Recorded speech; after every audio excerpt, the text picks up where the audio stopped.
નમસ્કાર મિત્રો, હું યજ્ઞેશ સોની ધાનેરાથી આજે રાહ તાલુકાના મોરથલ ગામે પ્રવીણભાઈ ચૌધરીના મેરેજમાં આવ્યા હતા. ત્યારે પ્રકાશભાઈ ચૌધરી ગાણાથી અને રામભાઈ ચૌધરી વિંછીવાડીથી અમને મળ્યા છે. પ્રકાશભાઈ ચૌધરી ગાણાથી છે. પ્રકાશભાઈનો પણ મુંબઈની અંદર ખૂબ સારો એવો વ્યવસાય છે. પ્રકાશભાઈ, આપ શું કરો છો અને આપનો વ્યવસાય જણાવશો? મુંબઈમાં આપણું ખુદનું ફ્રેન્ચાઇઝી છે. ટ્રાયપુરનું ગણેશ ટ્રાયપુર કરીને શોપ છે. ખુદની 16-19 બ્રાન્ચ છે.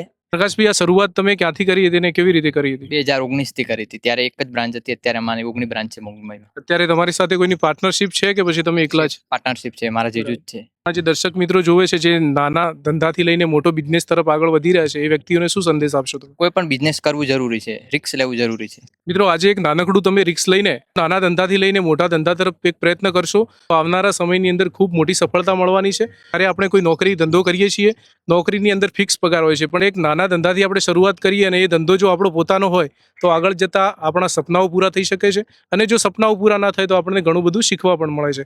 એવા જ આપણા પરમ મિત્ર રામભાઈ ચૌધરી પણ અમારી સાથે છે. અને રામભાઈ ચૌધરી ધાનેરા તાલુકાના વિંછીવાડી ગામથી છે. અને ધાનેરાનું કોઈ ગામ એવું નહીં હોય કે રામભાઈ ચૌધરીને નહીં ઓળખતું હોય. તો રામભાઈ, તમને આજે મળીને ખૂબ આનંદ થયો છે. મને બહુ આનંદ થયો યજ્ઞેશભાઈ. મતલબ લગ્નમાં આપણે જોડે આવ્યા અહીંયા પ્રવીણભાઈને ત્યાં જોડે બેસ્યા, બહુ બધું જાણવા મળ્યું, બહુ આનંદ થયો. અને તમારી આઈડીને સુંદેશ્વરી જ્વેલર્સને હું ફોલો કરું છું. રોજ અપડેટ નવા ભાવના મળે છે. મિત્રો, સુંદેશ્વરી જ્વેલર્સને ફોલો કરવાનું ના ભૂલતા. ડેલી અપડેટ તમને સોના ચાંદીના ભાવના મળી જશે. તો રામભાઈ ચૌધરીને સપોર્ટ કરજો. એમની પણ સોશિયલ મીડિયામાં સારા એકાઉન્ટ છે. શું નામ છે? એક્ટર રામ કરીને સોશિયલ મીડિયામાં એકાઉન્ટ છે. અને ખૂબ ગ્રાઉન્ડ લેવલના વ્યક્તિ છે. નાનાથી નાના વ્યક્તિને સપોર્ટ કરે છે. એ જ એમનો સિદ્ધાંત છે. આ ખૂબ આનંદ આવે છે અને ગર્વ થાય છે જ્યારે પણ રામભાઈ, પ્રકાશભાઈ મિત્રોને મળીએ છીએ. મિત્રો, આ જ રીતે પ્રેમ અને સપોર્ટ આપતા રહેજો. જય માતાજી.